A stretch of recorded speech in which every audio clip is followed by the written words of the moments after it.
नमस्कार, जय हिंद, वंदे मातरम दोस्तों। स्वागत है आप सभी का हमारे यूट्यूब चैनल स्टडी पॉइंटर्स में।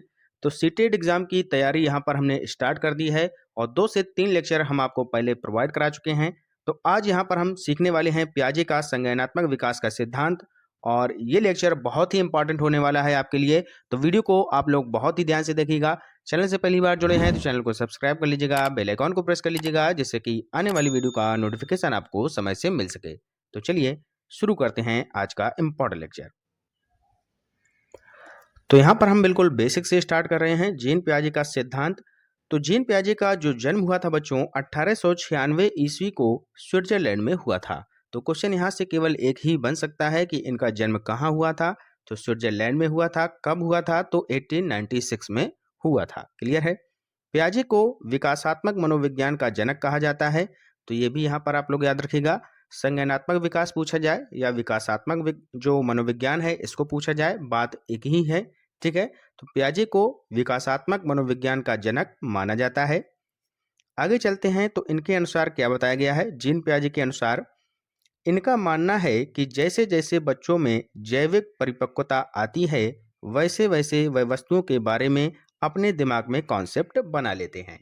तो यहाँ पर इन्होंने बताया कि जैसे जैसे बच्चा यहाँ पर जैसे जैसे उसके अंदर जो मैच्योरिटी लेवल है वो बढ़ता जाता है वैसे वैसे वो अपने दिमाग में कॉन्सेप्ट बना लेते हैं। ठीक है। यहाँ पर हमने एक इमेज लगाई है, आप लोगों ने ये सीरियल शायद देखा हो बचपन में, शक्तिमान का। ठीक है। तो जब आप लोग छोटे थे तब आप लोगों ने देखा होगा कि जैसे मान लो कोई बच्चा है वह शक्तिमान देख रहा है, तो वो जैसे कोई बचाने किसी को जाता है उड़कर हवा में, तो जब बच्चा छोटा होता है तो उसे ये लगता है कि ये सब रियल हो रहा है। ठीक है। अगर वो भी कभी मुसीबत में होगा तो उसे भी शक्तिमान वहाँ पर बचाने आएगा।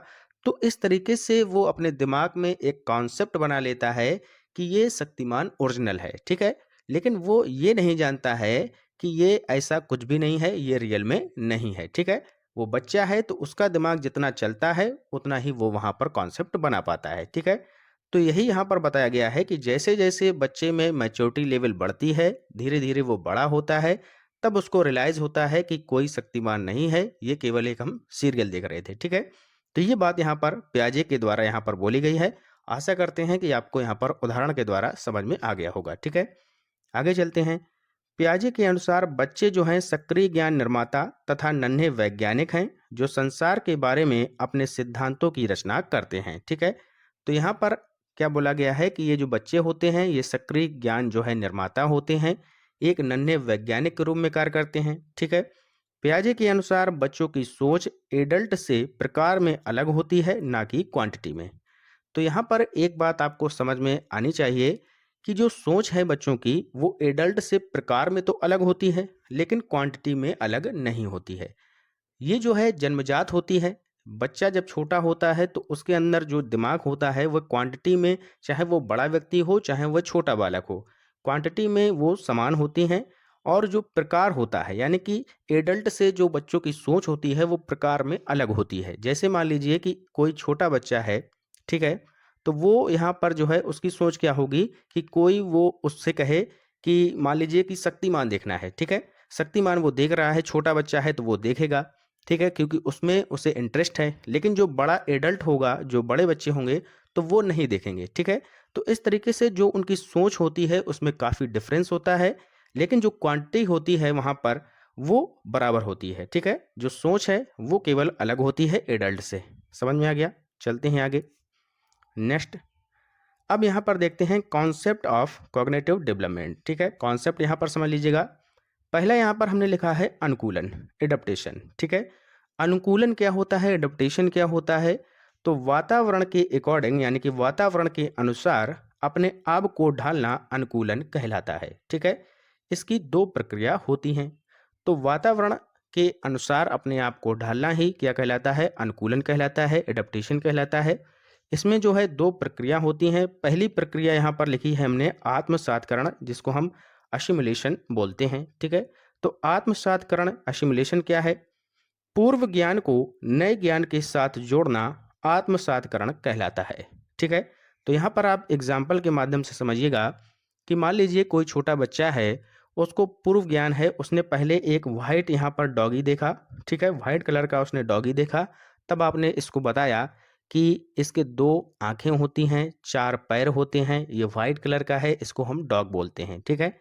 तो उसके अंदर एक कॉन्सेप्ट बन गया कि जो 4 पैर होंगे जिसके और 2 कान होंगे, 2 आँखें होंगी, व्हाइट कलर का होगा या इससे मिलता-जुलता होगा तो उसे हम डॉगी कहते हैं, ठीक है?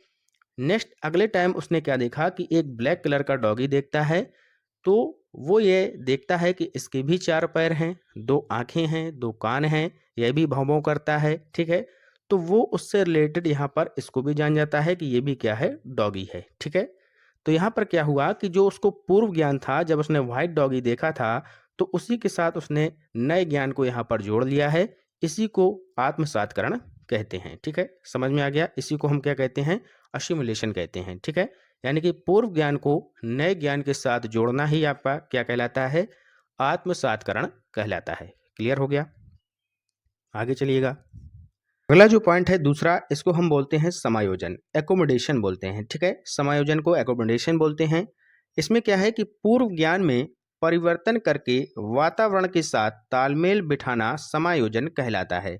यानी कि जो पूर्व में ज्ञान है आपका, उसमें अगर हम कुछ परिवर्तन करते हैं और उस परिवर्तन के बाद वातावरण के साथ तालमेल बिठाना ही समायोजन कहलाता है, एकोमोडेशन कहलाता है, ठीक है?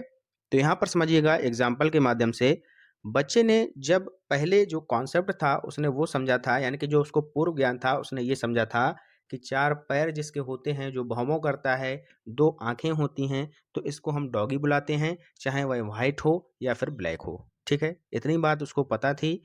लेकिन जब उसने एक यहाँ पर इस कैट को देखा, तो कैट में उसने क्या देखा कि इसके मूंछें हैं थोड़ी-थोड़ी, ठीक है? 4 पैर इसके भी हैं, तो ये भी डॉगी होगा। 2 आँखें भी हैं, 2 कान भी हैं, लेकिन यहाँ पर उसको बताया गया कि ये डॉगी नहीं है, ये म्याऊँ-म्याऊँ करती है, ये कैट है। तब उसने क्या किया कि जो उसका पूर्व ज्ञान था, जो कुत्ते का उसको ज्ञान था यानी कि डॉगी का ज्ञान था, उसमें उसने परिवर्तन किया। वहाँ पर भौं-भौं कर रहा था, यहाँ पर ये बिल्ली जो है, कैट जो है, ये म्याऊँ-म्याऊँ करती है, इस तरीके से आवाज़ निकालती है। तो जब उसने ये परिवर्तन किया अपने दिमाग में, तब वह जो है ये समझ पाया कि ये कैट है और इसी कैट को समझने के साथ-साथ उसने क्या किया कि वातावरण के साथ उसने तालमेल बिठाना शुरू कर दिया, ठीक है? तो इसमें क्या हो गया कि जो उसका पूर्व ज्ञान था, उसमें परिवर्तन किया और तब जाकर वह वातावरण जो है, वातावरण के साथ यहाँ पर तालमेल बिठा पाता है, ठीक है? तो इसके साथ यहाँ पर आप लोग समझ गए होंगे, इसे कहते हैं हम समायोजन, ठीक है? अकोमोडेशन कहते हैं, यानी कि पूर्व ज्ञान में हमने परिवर्तन किया और उसके बाद वातावरण के साथ तालमेल बिठाना शुरू कर दिया, ठीक है? तो यहाँ पर एग्जाम्पल हो गया आपका कैट का। क्लियर हो गया? आगे चलिएगा। नेक्स्ट, संतुलन, साम्य धारणा इसको बोलते हैं, साम्य धारणा बोलते हैं इसको, ठीक है? तो संतुलन क्या होता है, चलिए ये देख लीजिएगा। इसके द्वारा बच्चा आत्मसातकरण और समायोजन की प्रक्रियाओं के बीच संतुलन कायम रखता है, ठीक है? तो यहाँ पर जो अभी हमने आपको बताया था, एक था आपका आत्मसातकरण और एक था समायोजन। इन्हीं दोनों के बीच जो संतुलन है, संतुलन बनाए रखना ही क्या कहलाता है आपका? संतुलन कहलाता है, या इसी को हम जो है साम्य धारण कहते हैं, ठीक है? क्लियर हो गया? अब बात करते हैं स्कीमा के बारे में। ये काफ़ी आपके एग्जाम में पूछा जाता है स्कीमा, तो इसको भी यहाँ पर समझ लीजिएगा। बिल्कुल हम ऐसे आपको समझा रहे हैं जैसे कोई छोटा बच्चा, तो कहीं भी आपको कोई भी दिक्कत नहीं होने वाली है। वीडियो को सभी लोग लाइक कर दीजिएगा ज़रूर, अगर आपको समझ में आ रहा है, ठीक है? तो यहाँ पर स्कीमा को समझिएगा। मनुष्य के दिमाग में जो चीज़ें पहले से स्टोर रहती हैं, वह उनका प्रयोग करके किसी विषय के प्रति एक धारणा बनाता है, तो इसे स्कीमा कहते हैं, ठीक है? तो मनुष्य के दिमाग में जो चीज़ें पहले से स्टोर रहती हैं, मान लीजिएगा स्कीमा जैसे क्या कहलाता है कि आपने मान लीजिएगा किसी से ये सुना होगा कि स्टडी पॉइंटर्स एक चैनल है और वहाँ पर हम जो है सीटेट की तैयारी करते हैं, ठीक है? तो आपके दिमाग में जो ये चीज़ें हैं, ये पहले से ही स्टोर हो गईं और जब आपने मोबाइल उठाया, वहाँ पर यूट्यूब खोला, वहाँ पर हमारा चैनल सर्च किया स्टडी पॉइंटर्स, तो वहाँ पर आप हमारी क्लास को देखने लगे। तो ये आपका स्कीमा हो गया। कैसे हो गया कि आपके दिमाग में किसी ने बताया कि स्टडी पॉइंटर्स चैनल आप यूट्यूब पर सर्च करिए, वहाँ पर सीटेट की तैयारी कराई जाती है। तो आपके दिमाग में पहले से चीज़ें वहाँ पर स्टोर हो गई थीं, उसका आपने प्रयोग किया, तब जाकर आपने यूट्यूब खोला और हमारे चैनल से पढ़ाई शुरू कर दी। तो ये आपका टोटल जो क्रिया हो गई, ये कहलाती है स्कीमा। समझ में आ गया? बिल्कुल ही आसान लैंग्वेज में हमने आपको बता दिया है। क्लियर? कोई डाउट? कोई डाउट नहीं होना चाहिए। यहाँ पर आगे लिखा है कि मानव शिशु में स्कीमा प्रवृत्ति और प्रतिक्रिया जन्मजात होती है। तो जो स्कीमा प्रवृत्ति होती है ये जन्मजात भी होती है, ये भी बात आप लोग समझ लीजिएगा। मनुष्य में जन्मजात प्रवृत्ति होती है ये। जैसे कोई मान लीजिएगा कि छोटा बालक है, ठीक है, उसमें कुछ ऐसी एक्टिविटीज होंगी जो जन्मजात होंगी, ठीक है। तो ये सारी जो क्रिया है इसको हम स्कीमा बोलते हैं, जो चीज़ें मनुष्य के दिमाग में पहले से ही स्टोर रहती हैं और उसी का यूज करके वह जो है क्या करता है, एक धारणा बना लेता है, एक कॉन्सेप्ट बना लेता है। तो इसी को हम जो है स्कीमा कहते हैं, ठीक है। क्लियर हो गया? आगे चलिएगा। नेक्स्ट पॉइंट दिया है संगठन, ऑर्गेनाइजेशन। तो संगठन याद कर लीजिएगा। पियाजे के सिद्धांत में संज्ञानात्मक प्रणाली के लिए स्कीमाओं, यहाँ पर स्कीमाओं है ये, स्कीमाओं को पुनर्व्यवस्थित करना ही, उन्हें जो है स्कीमाओं से जोड़ने को संगठन कहते हैं। तो स्कीमाओं को पुनर्व्यवस्थित करना, उन्हें जोड़ना ही क्या कहलाता है? आपका संगठन कहलाता है, ऑर्गेनाइजेशन कहलाता है, ठीक है। जैसे मान लीजिए कि आपके दिमाग में जो धारणा बनी है, जो आपका ज्ञान है कि यहाँ पर स्टडी पॉइंटर्स चैनल जो है, इसमें हम जो है क्या करेंगे, जैसे स्टडी पॉइंटर्स आपका चैनल है, इसमें हम जो है सीटेट की तैयारी करेंगे, ठीक है। ये आपके दिमाग में है, यहाँ पर आपने सेंड कर लिया। अब आपने कोई दूसरा चैनल यहाँ पर खोज लिया, मान लीजिए कोई दूसरा चैनल है, तो उसमें आपने कह दिया कि हम यहाँ पर एसएससी की तैयारी करेंगे। अगला एक तीसरा चैनल आपने देखा, तो यहाँ पर आपने देखा कि यहाँ पर मैथ बहुत ही अच्छे से पढ़ाई जाती है, तो यहाँ पर हम रेलवे की तैयारी करेंगे, ठीक है। तो इस तरीके से हमने यहाँ पर पुनर्व्यवस्थित कर दिया कि इस चैनल से एसएससी पढ़ेंगे, इस चैनल से रेलवे का पढ़ेंगे और स्टडी पॉइंटर चैनल से हम सीटेट की तैयारी करेंगे, ठीक है। तो यहाँ पर यही जो पुनर्व्यवस्थित हमने किया है, सीक्वेंस लगाया है, जो स्कीमा है, इसी को हमने सीक्वेंस वाइज यहाँ पर क्या कर दिया है, बांट दिया है। तो यही आपका कहलाता है ऑर्गेनाइजेशन, यानी कि संगठन, ठीक है। यहाँ पर मान लीजिए आपने चैनल के माध्यम से ये आपने समझ लिया, ठीक है। तो यही आपका संगठन कहलाएगा। क्लियर हो गया? आगे चलिएगा। अब यहाँ पर आ जाते हैं मेन मुद्दे पर।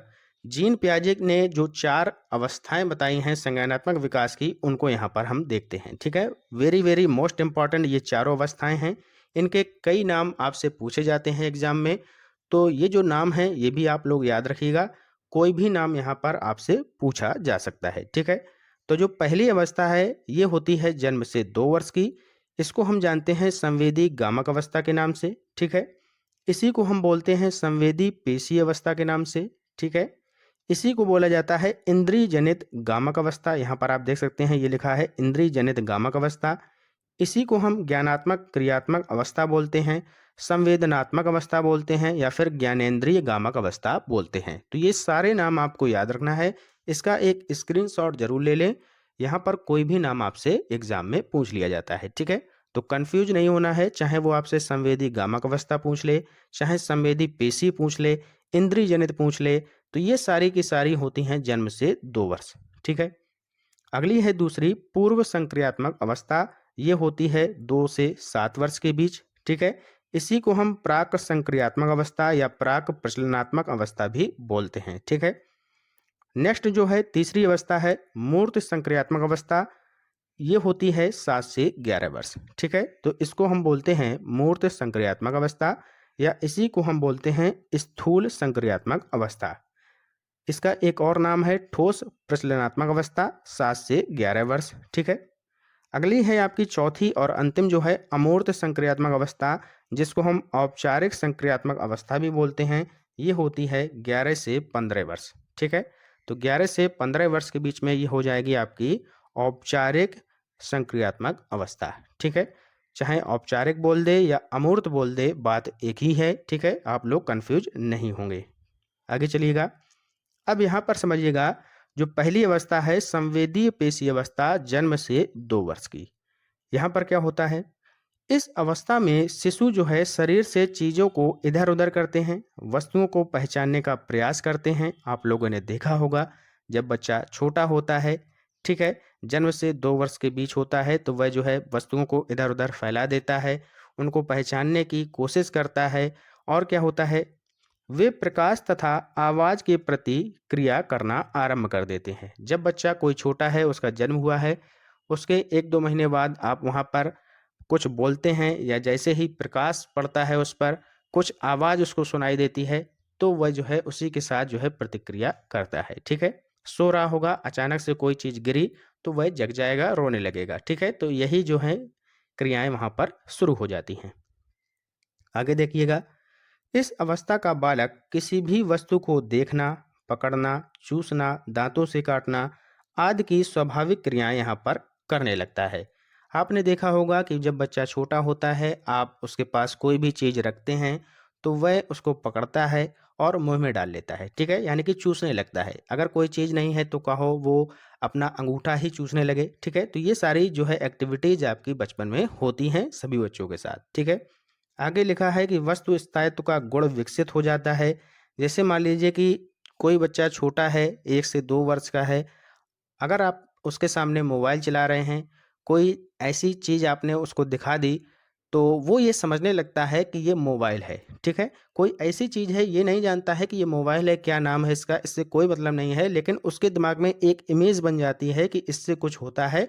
आप उसके सामने चला रहे हैं, अगर आप उसको छिपा कर रख देंगे मोबाइल को, तो बच्चा उसे धीरे धीरे करके खोज लेता है और उसमें कुछ ना कुछ वो देखने लगता है। ठीक है, तो इसके दिमाग में एक इमेज बन जाती है। ठीक है, बड़ों का अनुकरण करने की प्रवृत्ति इसी में जो है विकसित हो जाती है। आप जैसा बोलेंगे, धीरे धीरे वह प्रयास करेगा, वही एक्टिविटीज को देखता है जो आप करते हैं उसके सामने, और वही वह जो है करने की सोचता है। क्लियर हो गया? आगे चलिएगा। दूसरी अवस्था है पूर्व संक्रियात्मक अवस्था, 2 से 7 वर्ष। इससे आशय यह है कि बालक यह समझने लगता है कि वस्तु, शब्द, प्रतिमा तथा चिंतन किसी चीज के लिए किया जाता है।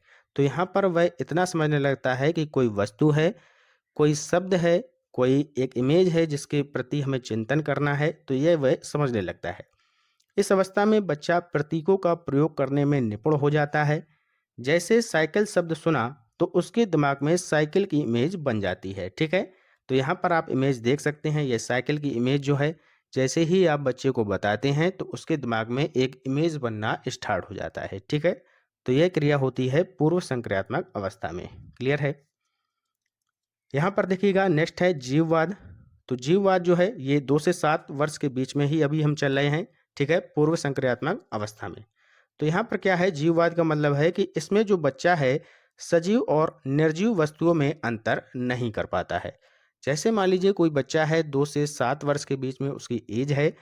आपने देखा होगा कि बच्चा जैसे मान लीजिएगा कि गेट से टकरा गया या धीरे धीरे चलने की कोशिश कर रहा है, वह गिर पड़ा, तो वह रोने लगता है। ठीक है, तो उसकी मम्मी आती हैं या पापा आते हैं तो मारने लगते हैं गेट को कि देखो हमने मेरे बच्चे को गिरा दिया, हम इसकी पिटाई लगा देंगे। तो बच्चा ये नहीं जानता है कि जो गेट है या जो धरती है, धरती माता है, उनकी पिटाई लगाने से क्या उनको दर्द होगा। तो बच्चा सजीव और निर्जीव में यहाँ पर जो है अंतर नहीं कर पाता है। जब आप उसके सामने बोलेंगे कि देखो हमने गेट की पिटाई लगा दी, अब आपको रोने की ज़रूरत नहीं है, तो बच्चा धीरे धीरे चुप हो जाता है। ठीक है, क्योंकि उसको ये नॉलेज नहीं होती है कि ये सजीव है या निर्जीव है, इसको दर्द हो रहा है कि नहीं हो रहा है, तो ये सारी चीज़ें वह नहीं समझता है। तो ये हो गई आपकी जीववाद। क्लियर है? अगला है अहम केंद्रित। अहम केंद्रित में क्या होता है, जब बच्चा यह सोचना शुरू कर देता है कि वह जो कर रहा है, सोच रहा है, वह सब ठीक है, तो इसको बोलते हैं हम अहम केंद्रित। ठीक है, मान लीजिए कि कोई बच्चा है, उसको चॉकलेट खाना पसंद है या उसको जो है आइसक्रीम खाना पसंद है। ठीक है, तो वह ये सोचने लगता है कि सभी को आइसक्रीम खाना पसंद होगा। ठीक है, तो ये सारी जो क्रियाएं हैं इनको हम बोलते हैं अहम केंद्रित। ठीक है, तो वह यही सोचता है कि अगर मुझे चॉकलेट पसंद है तो दूसरे बच्चे को भी चॉकलेट पसंद होगी, आपको भी पसंद होगी, यानी सभी लोगों को पसंद होगी। तो इस क्रिया को कहते हैं हम अहम केंद्रित कहते हैं। ठीक है, आगे चलिएगा। इस अवधि में बालक जोड़ घटाव गुणा भाग सीख लेता है, पर उसके पीछे छिपे नियमों को नहीं समझ पाता। ठीक है, जैसे मान लीजिए आपने बच्चे को बताया कि 2+3 कितना होता है, तो ये होता है 5। अगर आप उससे पूछेंगे कि 3+2 कितना होगा, 3+2 कितना होगा, तो वो इसके नियम को नहीं समझ पाता है। ठीक है, उसने ये तो सीख लिया कि 2+3 5 होता है, लेकिन अगर आपने पलटावी गुण यहाँ पर बता दिया कि 3+2 क्या होगा, तो वह नहीं बता पाएगा। ठीक है, जैसे 2 गुणा 3 आपने बताया कि 6 होता है, 3 × 2 आप पूछेंगे तो वो नहीं बता पाएगा। यानी कि जो पलटावी गुण होता है वह पूर्व संक्रियात्मक अवस्था में विकसित नहीं हो पाता है। ठीक है, तो पलटावी गुण उसमें नहीं आ पाएगा। जैसे मान लीजिए आपने बताया कि विद्यालय से घर की दूरी आपकी जो है वह है कितनी, 2 किलोमीटर दूर है आपका। ठीक है, अगर वही आप पलट कर पूछ देंगे कि घर से विद्यालय की दूरी कितनी है, तो वो बच्चा नहीं बता पाएगा। ठीक है, क्योंकि उसके अंदर अभी पलटावी गुण यहाँ पर विकसित नहीं हुआ है। जैसे आप मान लीजिए मुद्रा संप्रत्यय का उदाहरण ले लीजिएगा। आप एक 500 का नोट रख दीजिएगा उसके सामने। ठीक है, और यहाँ पर कुछ यहाँ पर आप चिल्ला रख दीजिएगा। ठीक है, सिक्के रख दीजिएगा। अब वह क्या करेगा कि ये यहाँ पर बहुत ज़्यादा उसको दिखाई देंगे क्वांटिटी में। ठीक है, काफ़ी दिख रहे हैं सिक्के, तो वो एक नोट यहाँ पर ये नहीं उठाएगा, क्योंकि उसको इसकी जो है वैल्यू नहीं पता है। उसको ये नहीं पता है कि ये 500 रुपीज़ हैं, इसकी वैल्यू ज़्यादा है, हम सिक्के ना उठाएं। तो वो किसकी तरफ जाएगा, सिक्कों की तरफ जाएगा, क्योंकि उसको जो है अभी वैल्यू का ज्ञान नहीं है। ठीक है, भार का भी ज्ञान यहाँ पर नहीं हो पाता है। ऊंचाई के कॉन्सेप्ट में भी अभी यहाँ पर कमी रहती है। ठीक है, तो ये सारी क्रियाएं आपकी होती हैं पूर्व संक्रियात्मक अवस्था में 2 से 7 वर्ष के बीच में। ठीक है, आगे चलिए, केंद्रीकरण देख लीजिएगा। एक समय में किसी वस्तु की केवल एक विशेषता पर ध्यान दे पाने की प्रवृत्ति होती है। किस अवस्था में, यही अवस्था जो आपकी 2 से 7 वर्ष हम आपको बता रहे हैं। जैसे मान लीजिए आपने मोबाइल बच्चे को दिया, तो वो क्या है कि मान लीजिएगा अगर उसको गेम में इंटरेस्ट हो गया, तो वह केवल गेम ही चलाएगा। ठीक है, तो यही यहाँ पर बात बताई गई है कि एक समय में किसी वस्तु की केवल एक विशेषता पर ध्यान देने की प्रवृत्ति। अगर मान लीजिए कि उसको सेल्फी लेने में मजा आ रहा है। ठीक है, तो वो सेल्फी ही लेता रहेगा। ठीक है, तो एक ही उसने क्या किया, एक ही वस्तु को पकड़ लिया मोबाइल को, और उसकी जो एक विशेषता है उसी पर वो जो है फोकस करता रहता है, सेल्फी लेता रहेगा। कोई बच्चा है उसका फोकस गेम में है तो गेम खेलता रहेगा। ठीक है, कोई बच्चा है उसको कार्टून देखने में मजा आ रहा है तो वह कार्टून देखने लगता है। ठीक है, तो ये सारी क्रियाएं होती हैं। नेक्स्ट है संरक्षण की।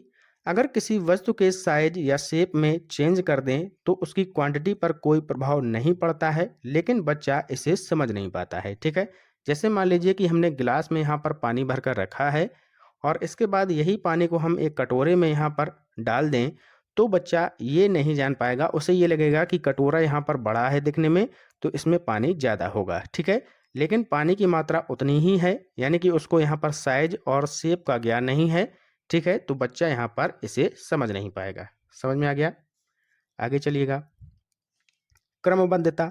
इसमें बच्चा वस्तुओं को उनके आकार में रखना नहीं सीख पाता है। जैसे कि मान लीजिए कोई बड़ी एक चीज़ है, उसके ऊपर वो छोटी रखेगा। ठीक है, इसके बाद फिर उसके दिमाग में आएगा काऊ, फिर वो बड़ी रख दे। ठीक है, तो इस तरीके से होता है, यानी कि उसको क्रमबद्धता नहीं पता है कि सबसे पहले यहाँ पर बड़ी रखें चीज़, फिर छोटी, फिर और छोटी, फिर और छोटी। तो इस तरीके से वो क्रमबद्धता यहाँ पर नहीं सीख पाता है। कभी यहाँ पर सही रखेगा साइज, कभी छोटा रख देगा, कभी बड़ा रख देगा। इस तरीके से उसके दिमाग में चलता रहता है, यानी कि क्रमबद्धता का ज्ञान अभी उसके अंदर डेवलप नहीं होता है। ठीक है, किस अवस्था में, पूर्व संक्रियात्मक अवस्था में। आगे चलिएगा, अब आते हैं हम नेक्स्ट पूर्व संक्रियात्मक अवस्था में 7 से 11 वर्ष।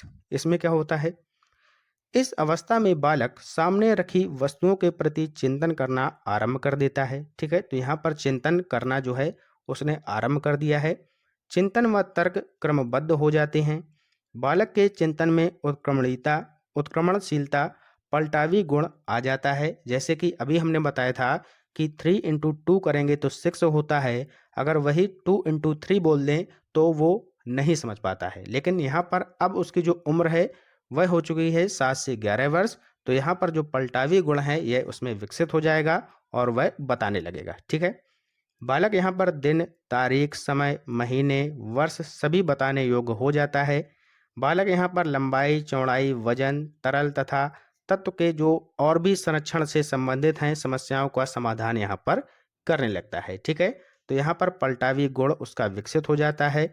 वह दिन, तारीख, समय इत्यादि और भी कई चीज़ों का ज्ञान यहाँ पर उसके अंदर हो जाता है। ठीक है, तो ये आ गए हम मूर्त संक्रियात्मक अवस्था में।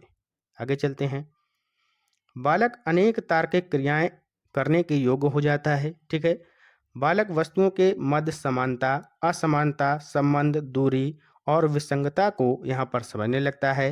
बालक जो है उचित और अनुचित यहाँ पर समझने लगता है, क्या उसके लिए उचित है, क्या अनुचित है, ये भी उसके अंदर समझ आ जाती है। ठीक है।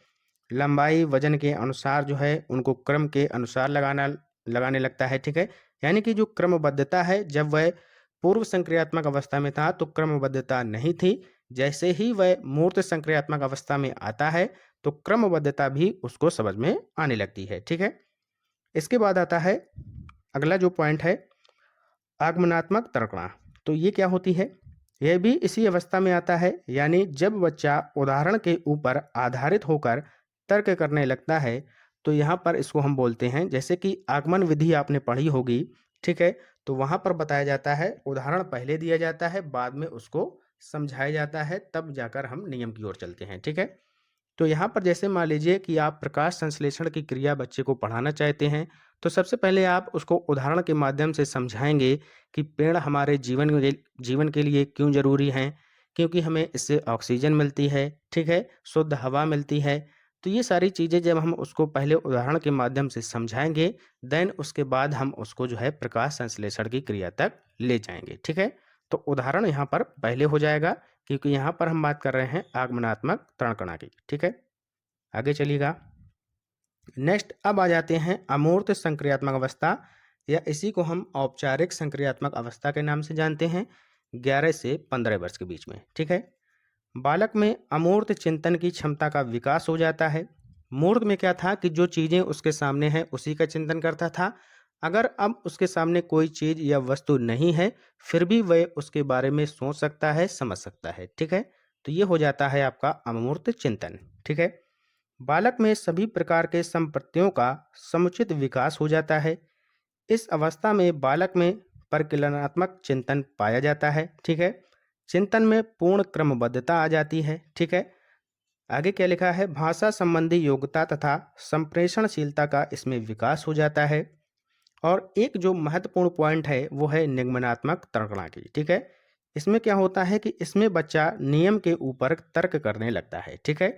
यहाँ पर क्या होगा, जैसे हम बच्चे को मैथ पढ़ा रहे हैं और उसमें हम आपको क्या पढ़ा रहे हैं, जैसे मान लीजिए कि कोई फार्मूला जब तक हम उसको याद नहीं कराएंगे, मान लीजिए कि हम ट्रायंगल पढ़ा रहे हैं, त्रिभुज पढ़ा रहे हैं, अगर हम उसको नहीं बताएंगे कि त्रिभुज का क्षेत्रफल कैसे निकालते हैं, अगर उसको फार्मूला नहीं पता है 1/2 आधार इंटू ऊंचाई, तो वो सवाल नहीं कर पाएगा। ठीक है।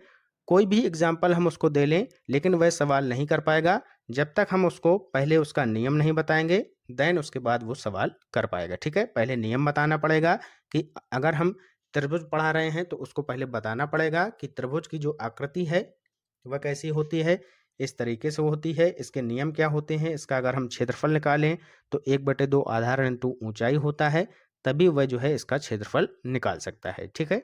तो यहाँ पर हम चलेंगे नियम से उदाहरण की ओर। ये आपका हो गया निगमनात्मक तर्कणा। समझ में आ गया। आगे चलिएगा। निगमन तर्क नियम से उदाहरण का विकास हो जाता है, अभी हमने बताया। समाधान योग्यता यहाँ पर वह जो है भली प्रकार इसमें जो है विकसित हो जाती है। बालकों में विकेंद्रण पूर्णता यहाँ पर विकसित हो जाता है। विश्लेषण, संश्लेषण, नियमीकरण तथा सूक्ष्म सिद्धांतों की स्थापना संबंधी जो है उच्च मानसिक क्षमताओं का विकास बालक में हो जाता है। ठीक है। बालक की अवलोकन क्षमता, तर्क करने की शक्ति, सोचने विचारने की क्षमता, कल्पना करने की शक्ति तथा प्रयोग आदि के आधार पर निष्कर्ष निकालने की जो पर्याप्त क्षमता है, इसका भी यहाँ पर विकास हो जाता है।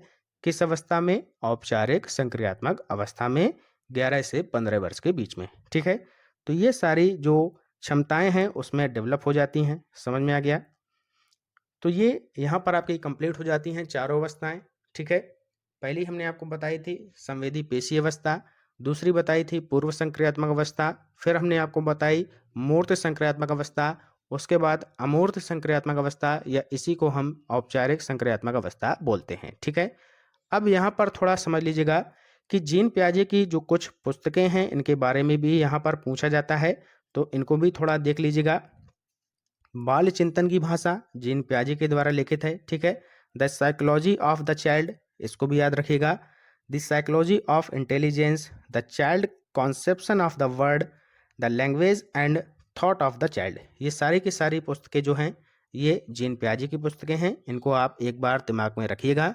क्वेश्चन यहाँ से बन सकता है। ठीक है, तो यहाँ पर आशा करते हैं कि आपको जो लेक्चर है आज का, जो आपकी थ्योरी थी संज्ञानात्मक विकास के सिद्धांत की, आशा करते हैं कि आपको समझ में आई होगी। और इसके बाद हम इसके जो एमसीक्यूज यहाँ पर पूछे जाते हैं वो भी वीडियो बहुत ही जल्द आपके लिए लेकर आने वाले हैं।